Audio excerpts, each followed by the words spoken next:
Well, this morning we are going to do something a little bit different. This morning I'm going to invite you to close your eyes and I'm going to say a word. And I want you to think about a face. It could be the face of someone you know, or it could be a face you just imagine. So I'll say the word, you think of the face. You got it? All right, well, close your eyes. Come on, close your eyes. You can do it. All right. Well, the word is bitter. B-I-T-T-E-R, bitter. Do you see a face? I see a face. I see the face of an 18-year-old who walks to his mailbox one day and picks up his diploma. There's no pomp or circumstance. There's no cousins coming in from out of town. There's no final pictures with beloved teachers or lifelong friends. There's just a stamp and a degree and a thought of what might have been bitter. Do you see a face? I see a face. I see the face of a small business owner. Someone applying for his third loan in just 2 months. Now, he's told his employees they have nothing to worry about. He's told them that he's going to take care of them, but of course he can do the math. And he knows it doesn't add up. It's only a matter of time before cuts need to be made bitter. Do you see a face? I see a face. I see the face of a first-generation American, wearing a homemade mask, changing bed linens. Because for the first time in her life, someone considers her essential. Now this woman knows it's just a matter of time before she touches the wrong surface. And of course, she's not so much concerned for her own health, but she is concerned for the health of her mother, who lives with her, because she knows anything she gets, she will pass along bitter. The poet Maya Angelou once said, bitterness is like cancer because it eats upon the host. And it's true. If you let just a little bit of bitterness into your life, it can consume you. Being bitter is an experience. And it's an experience some of us, well, we know all too well. I remember the last time I saw my parents in person was just over 9 weeks ago. It was at my father's 70th birthday. The party was up in Raleigh. Family had come in from out of town. And we pulled out all the stops.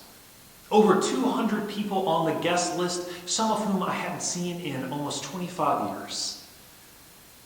Now we brought out the birthday cake. We sang happy birthday. We gave all the speeches. And just when things were getting exciting, well, that is when I had to leave. I had to be back here. For just one Saturday, I wanted to be a normal person. And for just one Saturday, I wanted to stay up late and not set an alarm. For just one Saturday, I wanted to be like the rest of you and just blow off church, but of course I couldn't. I had to lead worship whether I wanted to or not, bitter. Sometimes life, it just doesn't work out the way we want. Of course, if anyone had reason to be bitter, it was the Apostle Paul.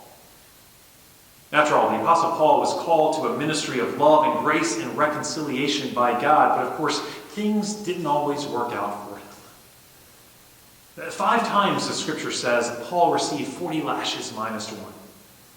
And 3 times he was beaten with rods. 3 times he was shipwrecked, and he spent the night in the open sea. If anyone had reason to experience cynicism and rancor of all the disappointing things that had happened to him, it was this man who had faced such adversity, bitter.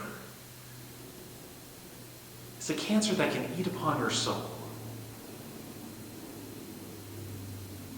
And I think that's what I find so fascinating about our scripture passage this morning.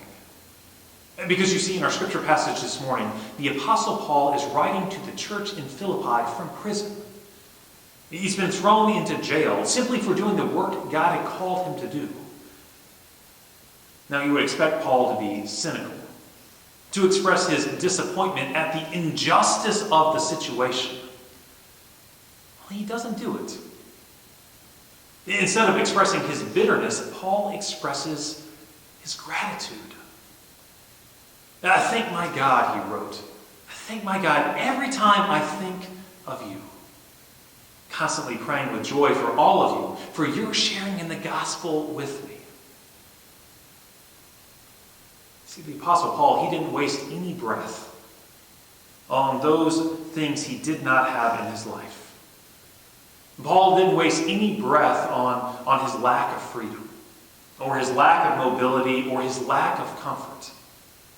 Instead, in the scripture passage this morning, the Apostle Paul, he simply focused all his attention on those things that were still there. He focused his attention on his community, his faith, his church.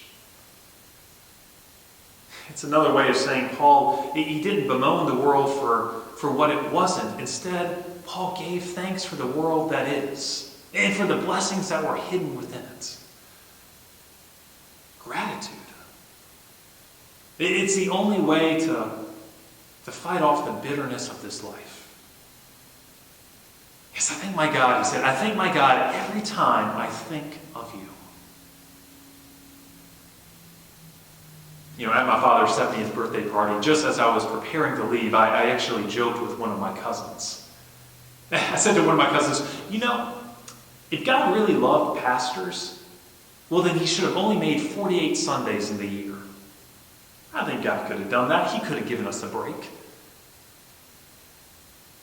Well, my cousin and I both laughed, not realizing what would happen next. You see, just 4 days after the party, the governor issued an order that there were no longer going to be gatherings over 100 people. A few days after that, that number was down to 10. Now it's been 9 weeks. 9 weeks since we've gathered inside here at Pinehurst United Methodist Church. And the truth is, I don't know when we'll come together again. You know, if there's one thing I think I've learned during this time in captivity, I think I've learned this. I think I've learned not to take for granted those things that are right in front of me. My community, my faith, my church. And I think I've learned not to spend time in the world that isn't, but instead focus all my attention on the world that is. The blessing that's found within it. Because I thank my God every time I think of you, Pinehurst United Methodist Church, and I am constantly praying with joy for all of you.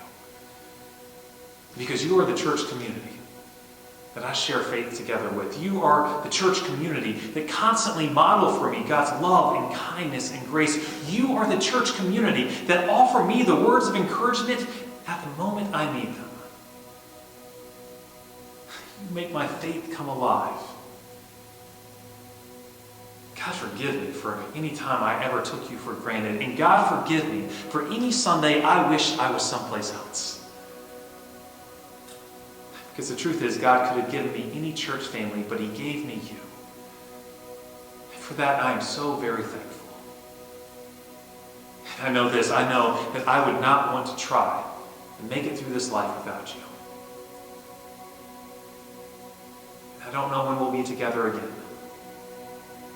And I don't know the next time I'll be able to stand in that greeting line and give you hugs. I don't know the next time I'll be able to laugh in the narthex over donut holes and coffee, but I know this. I know when that time comes, there will not be any bitterness in my heart. It'll just be gratitude. Yes, I thank my God. I thank my God every time I think of you.